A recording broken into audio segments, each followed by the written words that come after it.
Development Pharmaceuticals in association with Higher Secondary Principals Forum.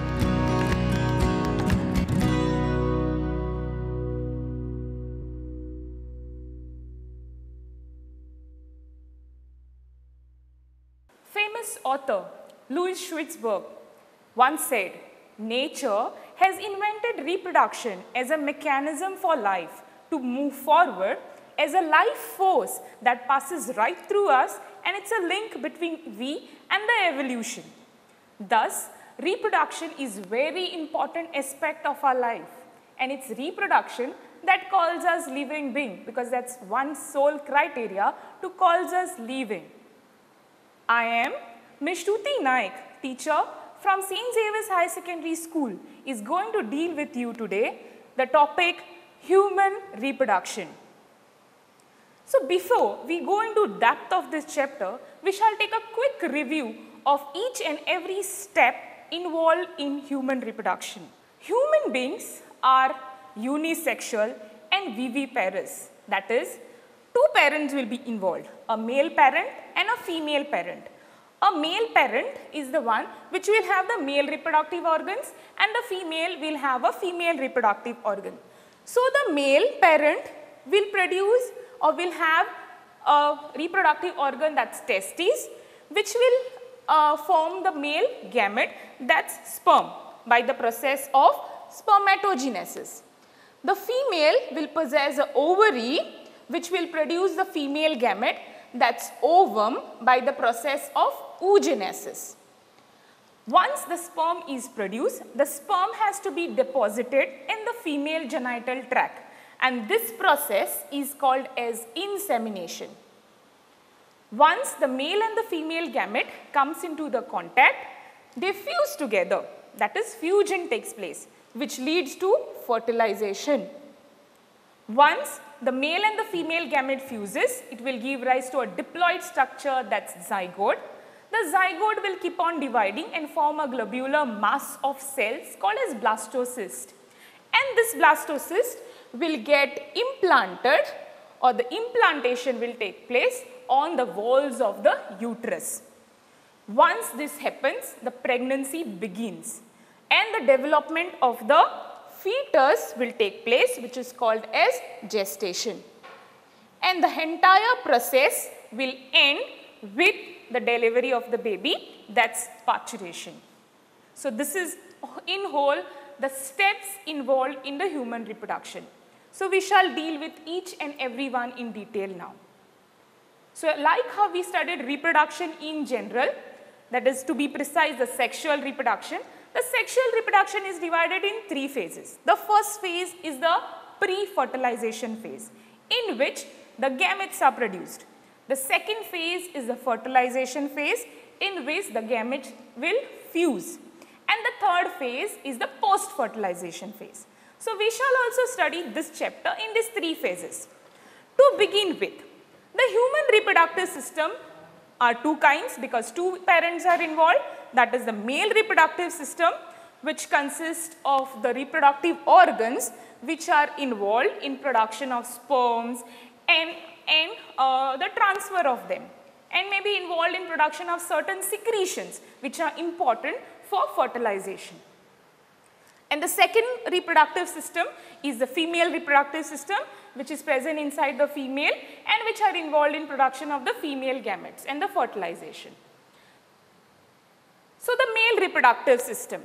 Male reproductive system consists of four parts. The first is the paired testes, then the ducts, the accessory ducts, which are involved in carrying the sperms which are produced in the testes to the parts where it has to be deposited in the female genital tract. There are accessory glands which are involved in production of certain secretions which are important for the process of fertilization. And the fourth part is the external genitalia, that's penis. So these are the four parts of the male reproductive system. The first, in general, the male reproductive system is situated in the pelvic region of the human beings, the males, okay, just below the abdomen. The first one is the paired testes. testes are the primary sex organs in males, and they are involved in production of sperm and the hormone which is very important for the sexual reproduction, that's testosterone. Now, the position of the testes. Generally, the testes before the birth, the testes are formed within the abdomen. But generally it is seen that soon after the birth or even at the 8th month of the pregnancy, the testes descend out of the abdomen through a canal called as inguinal canal. And it descends into a pocket, a sac-like structure called scrotal sac or scrotum. Now, what is the scrotum and why? And why the testes descend out of the body? The reason is the sperms which are produced inside the testes have to remain motile and fertile. And for this thing, the sperm requires little less temperature than our normal body temperature. That is, it requires around 2 to 2.5 degrees less than the 37-degree temperature. That's the reason why these testes are descended out of the body and it is situated inside this scrotum. And the normal functioning of this testes is very important in the process called as spermatogenesis, that is production of sperm. So this descendant or this proper functioning and proper positioning of testes is very important because it is even necessary for the fertility of male. If the position of the testes is not proper, the male can also be infertile. Okay? The shape of the testes is around oval and the length of the testes is around 4 to 5 centimeter. Each testes, inside each testes, there are compartments, there are compartment-like structure called as testicular lobules. In each around 250 testicular lobules. These are the testicular lobules. Inside these testicular lobules, there are highly coiled seminiferous tubule, long tube structures which are coiled inside and packed inside these lobules. Now, if you take a cross section of these tubules, like how we take a cross section of a stem. Now, if you take a cross section of this tubule, now if you see here in the diagram, you have the testes. Inside the testes there are lobules and inside the lobules there are seminiferous tubule. This tubule you can see it is shown like it is coming out and we have taken a section of this tubule. Now, if you see inside, the tubule is lined with the spermatogenic cells, which is made up of the spermatogonia, that is the male germ cell, and Sertoli cells. Spermatogonia are the male germ cells which will divide. Rather, it will go meiotic division to form the gamete, that is sperm, and Sertoli cells are involved in providing the nutrition to the growing and dividing spermatogonia. Clear? It's something similar to nucellus in embryo sac in flowering plants and tapetum in microsporangium where the anthers produces the pollen grains. So, these Sertoli cells are something similar to that. They are involved in production, they are involved in giving the nourishment to the growing and maturing spermatogonia. Once you see the tubule of the seminiferous tube, the place between these tubes or the region outside the tubules is called as interstitial spaces. So, if you can see here in the diagram, this is a section of one tubule, this is the section of second tubule. The space in between it is called as interstitial spaces. And this space is packed up with blood vessels, cells called as interstitial cells or Leydig cells, and immunological component. Blood vessels, of course, because it needs constant supply of blood. Now, these interstitial cells are Leydig cells, are very special cells because they are involved in production of testicular hormones called testosterone. So, if you can see here, these cells, these are the inside cells of the seminiferous tubule, whereas this pink color thing is the interstitial cells or interstitial space, which is made of blood capillaries or blood vessels interstitial cells, that is Leydig cells, and immunological component. The second part of the male reproductive organ is accessory ducts, the ducts which are involved in the transport of sperm. The first one is rete testis, okay? Then the vasa efferentia, epididymis and vas efferens. These four ducts make up the part of the accessory ducts of male reproductive system.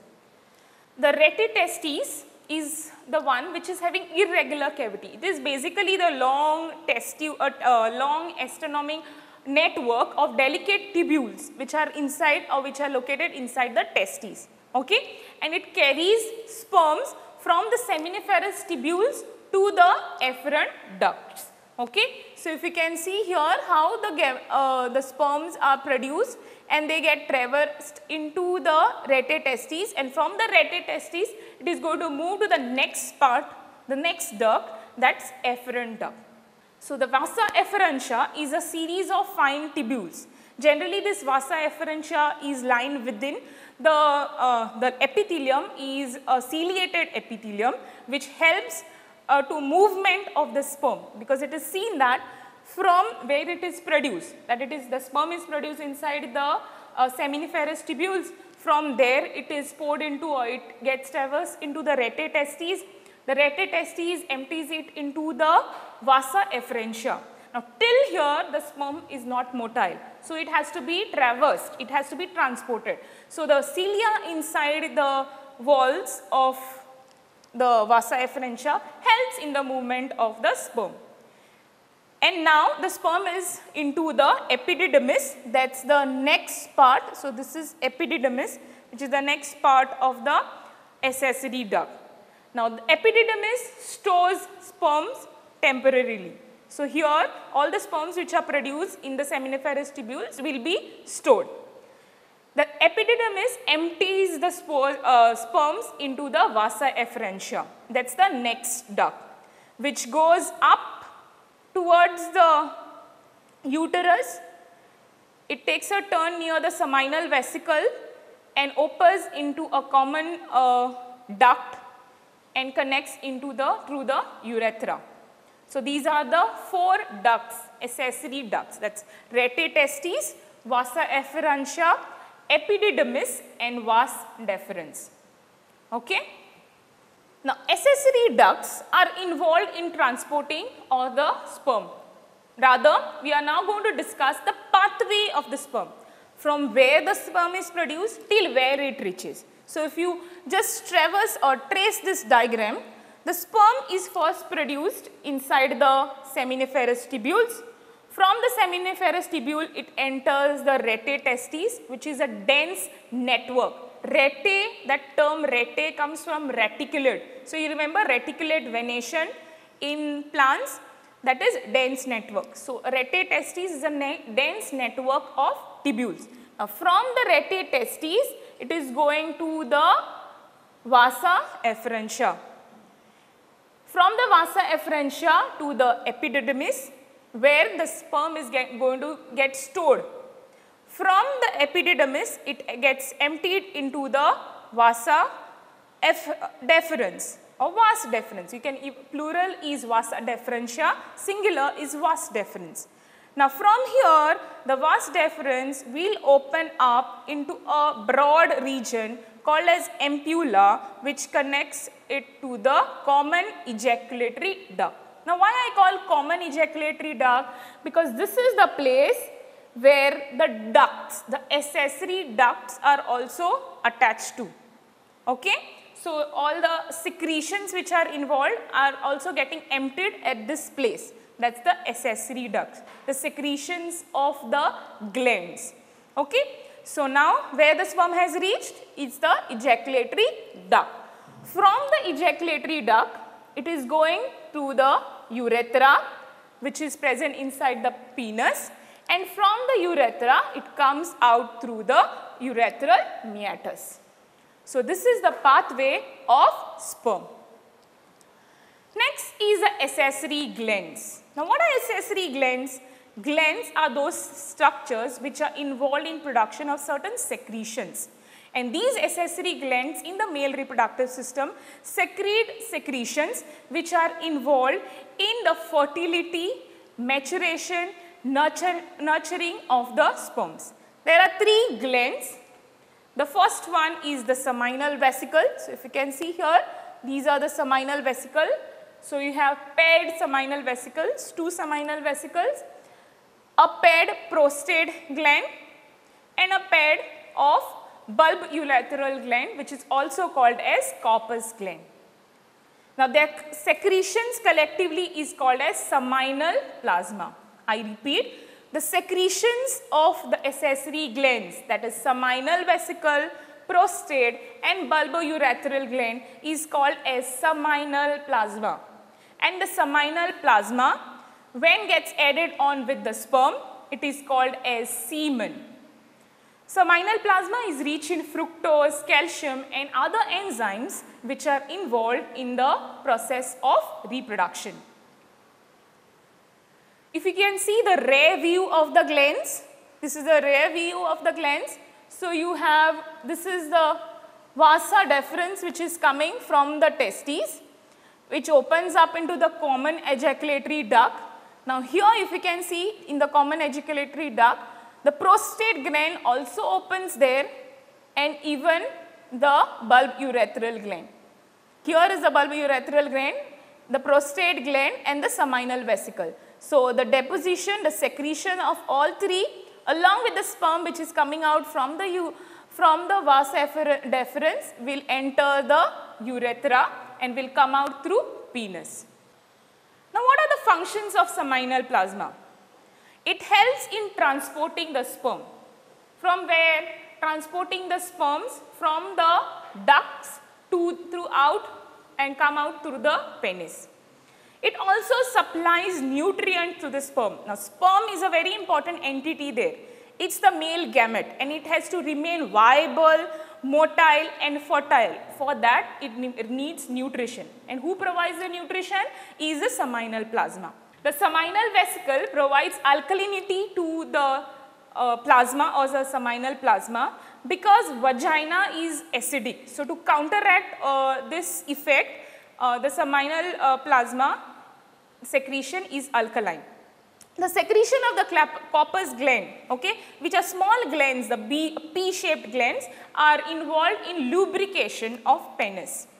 The secretion of epididymis, vas deferens, seminal vesicle, prostate gland help in the maturation and motility of sperm. Next, the last part, that's the external genitalia, commonly called as penis. It's a copulatory organ. It is made up of special tissue which enables it to become erect, because for the process of insemination, that's deposition of the sperm into the female tract, the penis to become erect is very important.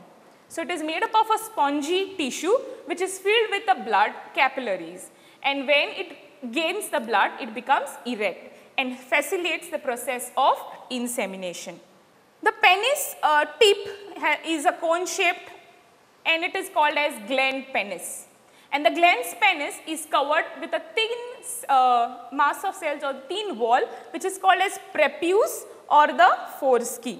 So, you can see here the tip is called as the glans penis and the tip is covered with the prepuce which is called as foreskin. Next is the female reproductive system.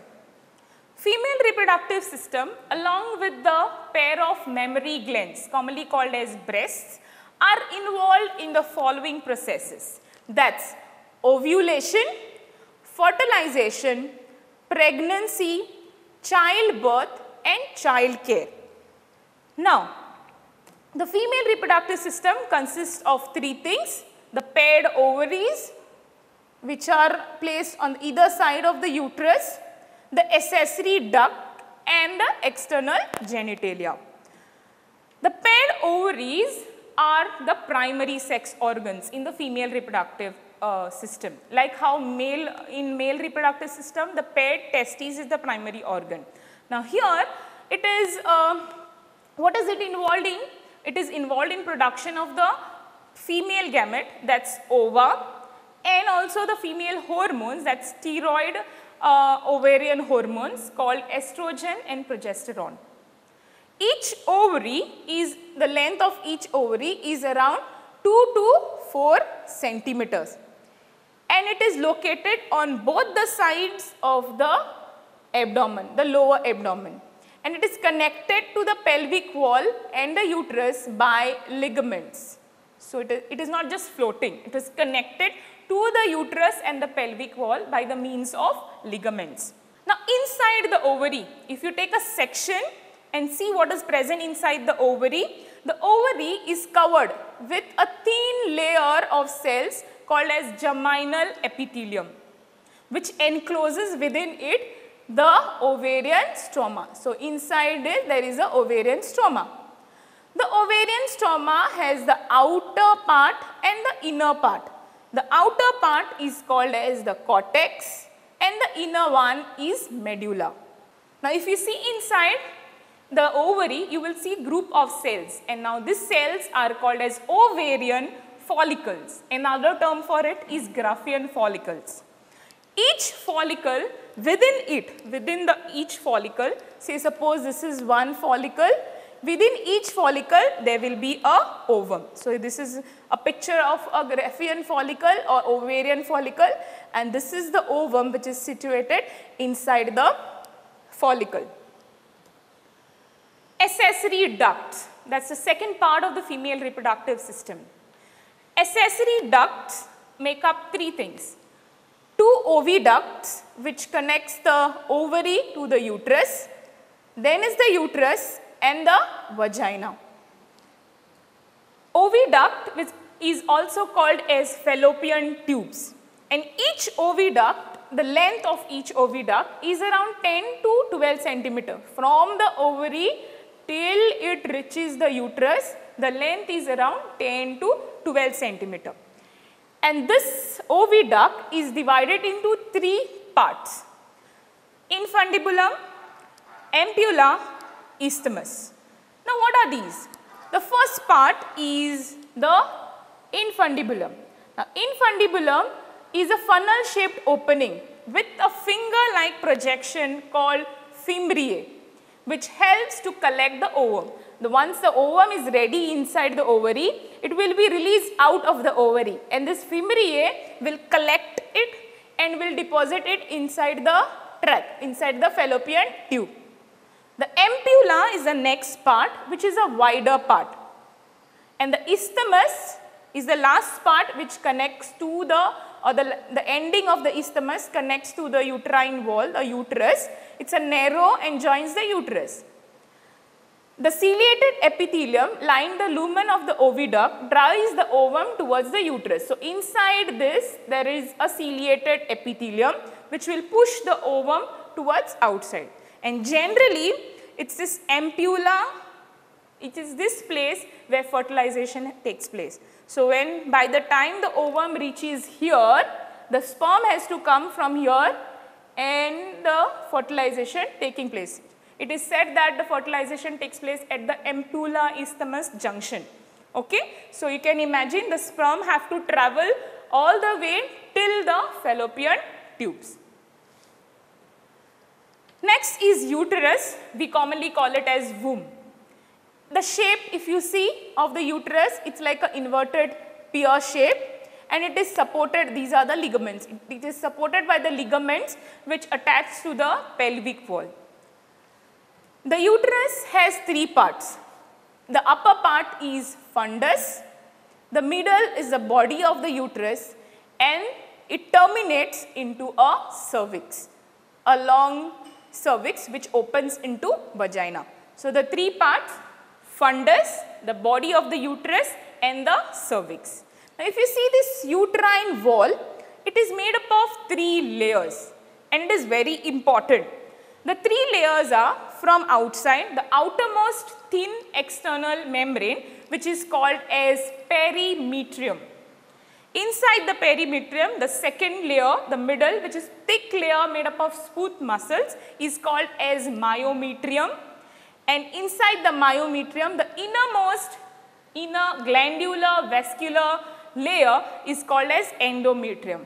Now, if you know, if you try to recollect, its endometrium is the one which is shed during the menstrual cycle. In a whole, uterus is very important part or a very important organ in the female reproductive system, because it is the one where the pregnancy takes place or where the fetus development takes place.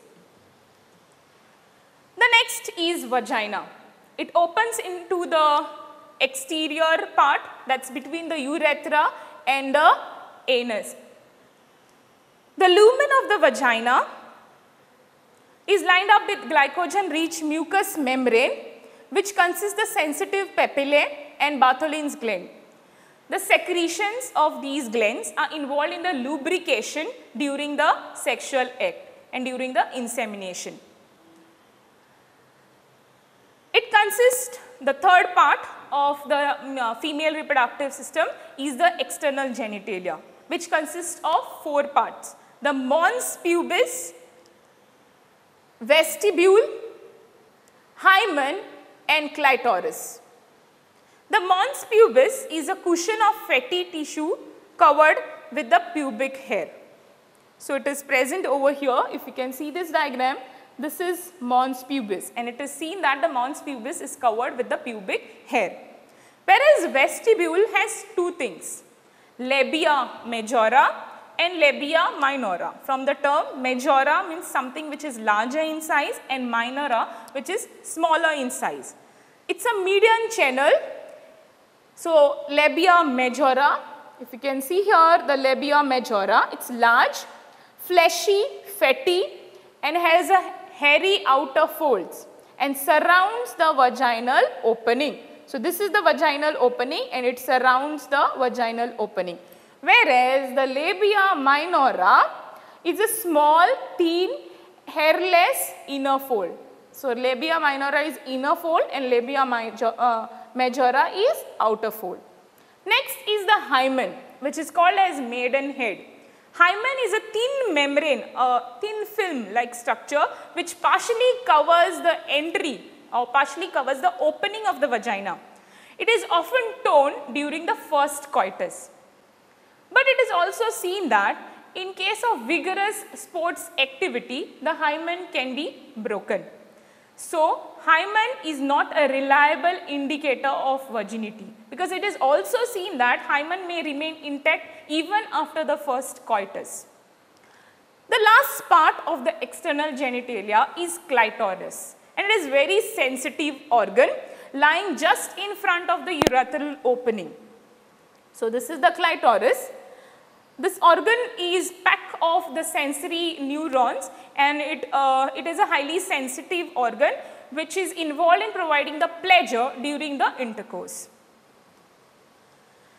Next, the mammary glands. A pair of mammary glands contains glandular tissue and fat. A mammary glands are commonly called as breasts. Now, if you see the diagram of the mammary glands, the glandular tissue of each breast, now this is the glandular tissue and the yellow color part is the fat. Now, the glandular tissue has around 15 to 20 mammary lobes. Now, these are the lobes. Now, inside each lobe there will be a mammary alveoli which is present, and these alveoli are the one which are involved in secretion of milk, okay, which is a very important part to provide the nutrition to the delivered baby. And the milk which is produced is stored inside the cavity called as lumen inside the alveoli. So, you have the alveoli. If you can see here, the alveoli will open in the tube called as mammary duct. So, alveoli of different lobes will open in a common duct called as mammary ampulla, which is further connected to the lactiferous duct. And the lactiferous duct opens into the nipple from where the milk is sucked. So, if we can trace it again, the alveoli will open in the mammary tubule. The mammary tubule is connected to the mammary duct. the mammary ducts coming from various lobules is opening into the mammary ampulla, and from mammary ampulla it is deposited inside the lactiferous duct, which opens out through the nipple from where the milk can be sucked. So, this is the sequence of milk conduction. So, this is where we have now dealt with the male reproductive part and the female reproductive part. Next, we shall go in the details of what these parts are involved in, that is production of gametes, which is called as gametogenesis. Two organisms, that is two parents involved, male and the female. So, two types of gametogenesis. The male gamete production is called as spermatogenesis and the female gamete production is called as oogenesis. Spermatogenesis. Where does the spermatogenesis take place? Inside the testes. And where inside the testes? Now remember and recollect, inside the testes there are seminiferous tubules. Now inside the seminiferous tubules there are spermatogonial cells. Now these are the cells which will divide and will form the sperm. Okay? So if you can see over here, these are the cells which are dividing and forming the gamete, that is sperms. So the stages of spermatogenesis, it can be roughly divided into two stages. First is the formation of spermatids. So the spermatogonia which is present will divide and will form the spermatids. Spermatogonia are also called as sperm mother cells. Now they will divide and form spermatids. These spermatids later will get transformed into the sperm, and this process is called as spermiogenesis. So the first part, if we see over here, these are the cells, the spermatogonial cells. They are called as primordial germ cells. Now these primordial germ cells will mitotically divide to increase in number, okay, which are now called as spermatogonium or spermatogonia in plural. They will further divide mitotically to increase in number, and one of the cell which will be now ready to undergo meiosis to form gamete will be termed as primary spermatocyte. Now this primary spermatocyte will enter the first meiotic division, that's meiosis, to form two cells which are haploid, called as secondary spermatocytes. Now here make a note, students. Human beings are diploid in nature. So the gametes which have to be formed has to be haploid. So that when two gametes forms, the zygote which will be formed will be diploid. So here the diploid spermatogonium forms the diploid primary spermatocyte which undergoes meiosis I to form the secondary spermatocytes, and each of the secondary spermatocyte will undergo meiosis II to form early spermatids. Now what happens to these early spermatids? Remember, along with the spermatogonial cell, there are Sertoli cells present inside the tubules. Now these spermatids which are formed, they will go inside the Sertoli cells and take up the nutritions from the Sertoli cells, and they will gain a proper shape, okay, and they will mature into the sperms. So spermatids get matured into the sperms inside the Sertoli cell. So this is the process of spermatogenesis. So if you can see here, the sequential stages how human spermatogenesis takes place. Have a look at the shape, students, how the shape of the cell changes. The spermatogonial cells are kind of oval rounded cells. As they divide into the spermatocytes, that is primary and the secondary, till even the spermatid form, it's oval. Once the spermatids get embedded inside the Sertoli cells, it gets the proper shape of the sperm, which has the head, the middle part and the tail. We shall discuss the shape of the sperm little later. So, in a typical spermatogenesis, a primary spermatocyte, one primary spermatocyte will undergo meiosis 1 to give you 2 secondary spermatocytes. Now, each of these spermatocytes will further divide to form 2 spermatids. Thus, a single spermatocyte will give rise to 4 spermatids which will mature into 4 sperms. So, if you can see over here, these are the spermatogonial cells. The spermatogonial cells will divide mitotically, will form the primary spermatocytes. The primary spermatocytes have undergone meiosis 1 and formed first and the second secondary spermatocyte.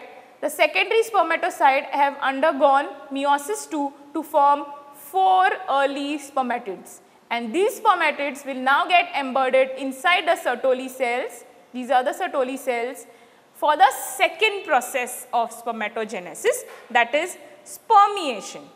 So, after spermiogenesis, the sperm heads are embedded into the Sertoli cells. So, if you can see here, these are the Sertoli cells and you can see how the sperm heads are embedded inside, and once they are mature, they will take up all the nutrition from the Sertoli cells, and once they are matured, then they are released into the lumen of the seminiferous tubules, and this process is called as spermiation.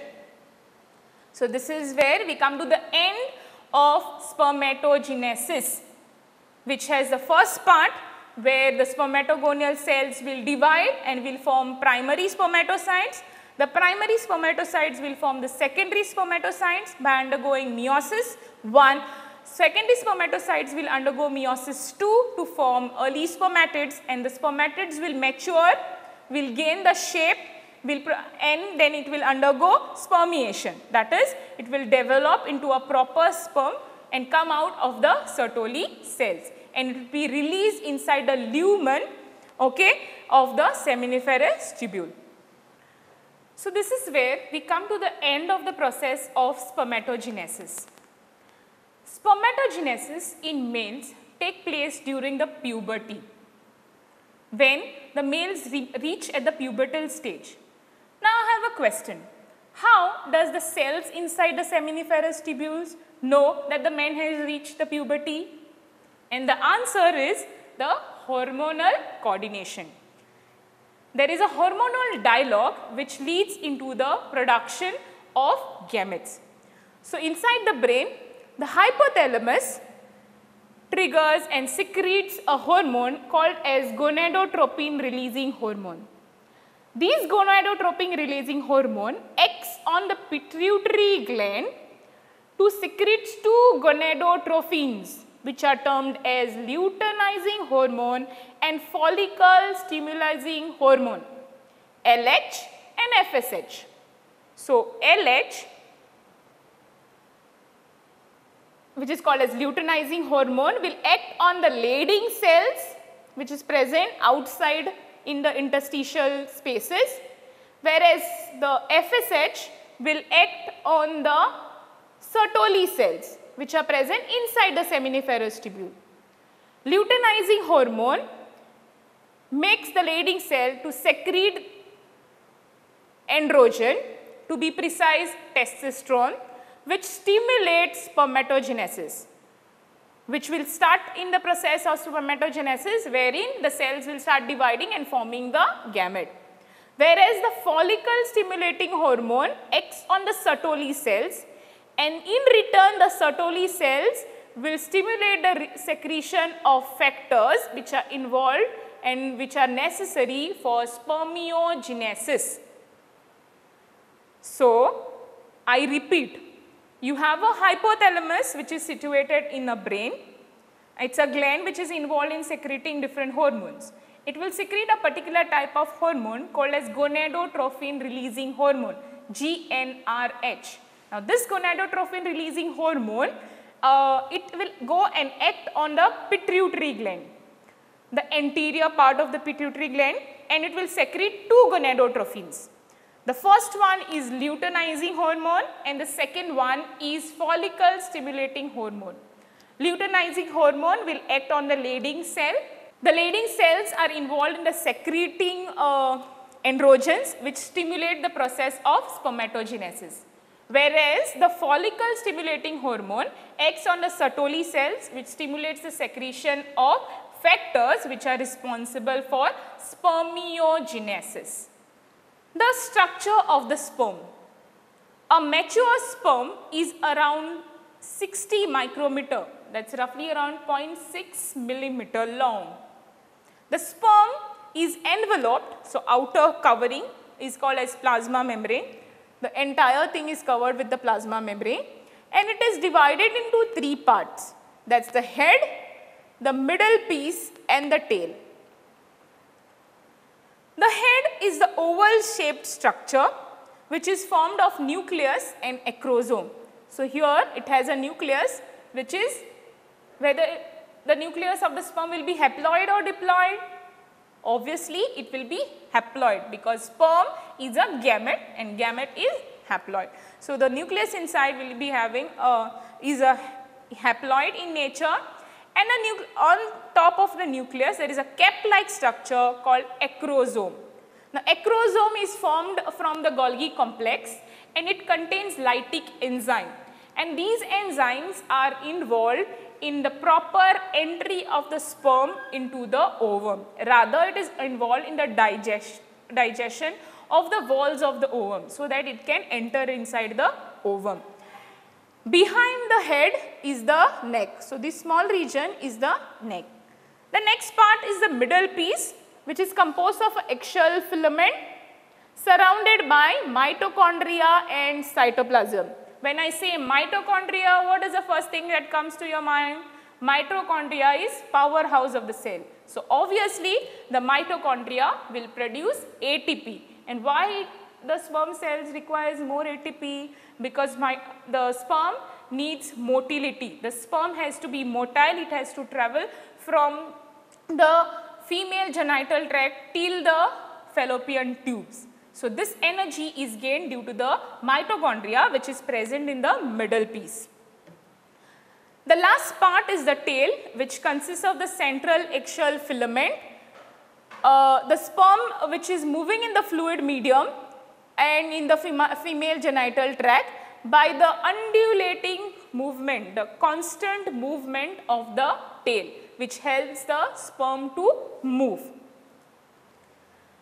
Roughly a human male ejaculates at a time about 200 to 300 million sperms during a coitus. So, at a particular coitus, human male will ejaculate around 200 to 300 million sperms. And for fertility, for normal fertility, for the person to be called fertile, at least 60% of these sperms must be having a normal shape and size like what we discussed, and 40% of them must be motile so that it can reach the male-female gamete. So, till here what we have learned, the male reproductive part and how the sperms are produced, that is spermatogenesis. So, if you take a quick review, these are the lobules. Inside the lobules there are seminiferous tubules. Inside the seminiferous tubules there are sperms produced which get entered into the rete testes, which is a accessory duct. From the rete testes it goes to the vasa efferentia, from here it goes to epididymis, from the epididymis to the vasa deferens. The vasa deferens goes up above the bladder and opens into the common ejaculatory duct. Now, here in the common ejaculatory duct, the secretions from the vasa deferens, which contains the sperm, and other secretions from the glands, that is the prostate gland, the bulbourethral gland, these secretions are entering inside this common duct which goes out through the urethra and comes out through the urethral meatus. So, this is where we end with the production of the male gamete, that is sperm. The next part, that is oogenesis, production of female gamete. It is a formation and maturation of ovum. It takes place in Graafian follicles, and oogenesis is initiated in embryonic stage, where millions of egg mother cells, that is called as oogonia, will be formed within the ovary. And no more oogonias are formed after the birth. So, unlike spermatogenesis, oogenesis is quite different. Spermatogenesis, the sperm production, takes place when the male reaches the puberty, whereas in females, the oogonial cells which are involved in production of ovum is formed already at the embryonic stage. When the sex of the child is formed, or when the child is about to become a female, at that time inside the ovary, the egg mother cells will be formed, and no egg cells are formed after the birth. Then the oogonia will multiply and form the primary oocytes, which will undergo meiosis, but it will be arrested at the first part of meiosis 1, that is prophase 1. And only once it reaches the puberty, it will continue its division. So, if you look at the oogenesis in whole, you have the oogonial cells, these are the oogonial cells which will divide and form the primary oocytes, which will enter the first meiotic division, that is the prophase 1, and it will form a primary oocyte. So, this is how the primary oocyte will look like. This is when the child comes to birth. So, in whole, oogenesis takes place in 3 stages.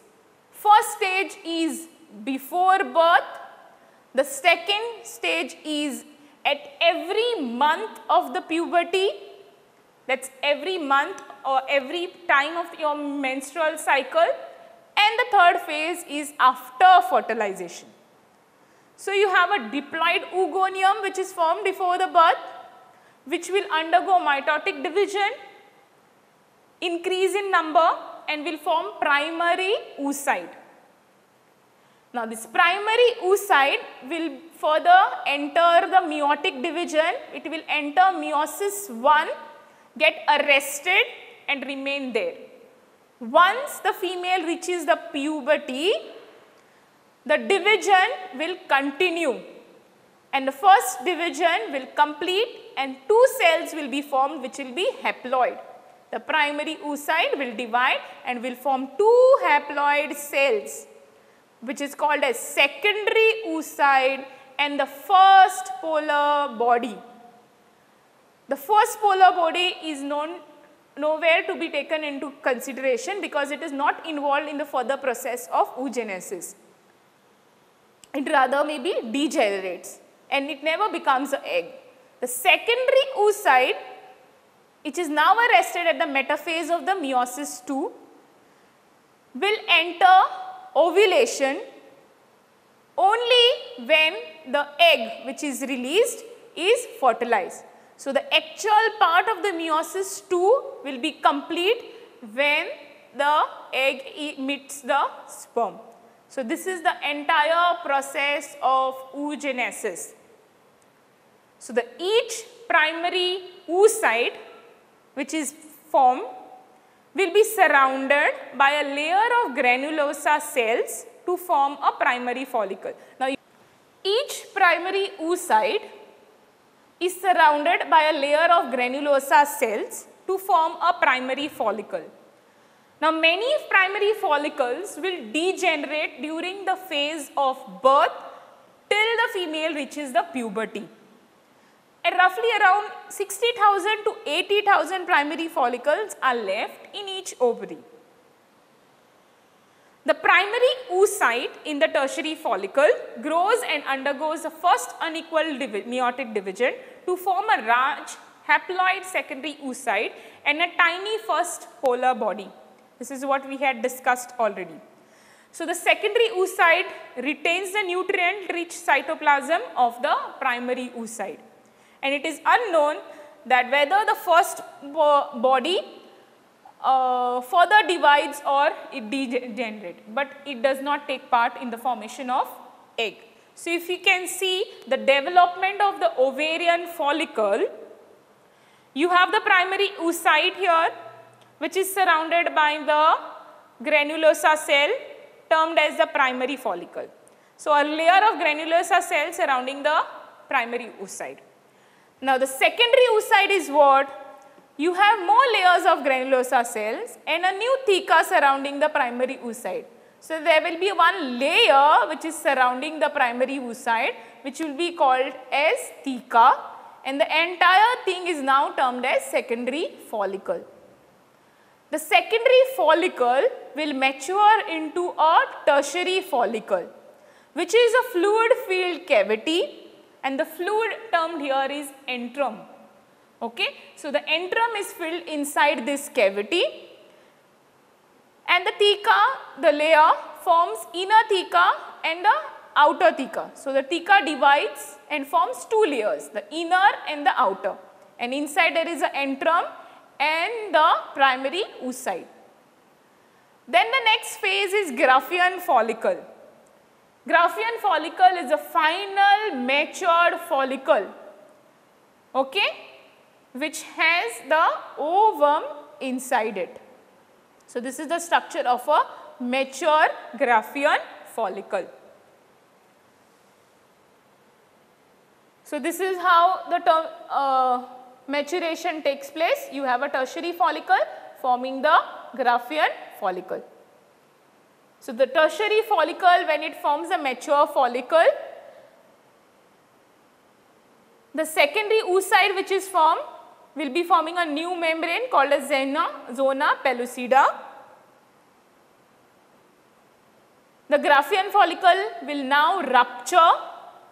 The Graafian follicle which is there will now rupture and will release the secondary oocyte which is here into the ovarian tubes, the fallopian tubes, and this process is called as ovulation. So what remains now is this Graafian follicle, ruptured Graafian follicle, and the secondary oocyte is entering through the infundibulum and reaches the isthmus part. So in whole, this is how oogenesis takes place. You have a oogonia which is diploid, undergoes mitosis. Now this takes place at the embryonic stage, forms the primary oocytes. Primary oocytes are diploid because it has just undergone mitosis. The primary oocytes will grow in size and it will undergo meiosis 1 and it will get arrested at this stage. Now this is where now the female has reached the puberty. At every month, the secondary oocyte, now this primary oocyte will undergo or will continue its meiosis 1 and will form the secondary oocyte and the first polar body. Okay, now this is what is happening every month. First polar body degenerates, the secondary oocyte which remains will undergo the second part of the meiosis, that's meiosis 2. And which will be complete only during the fertilization, only when the ovum meets the sperm.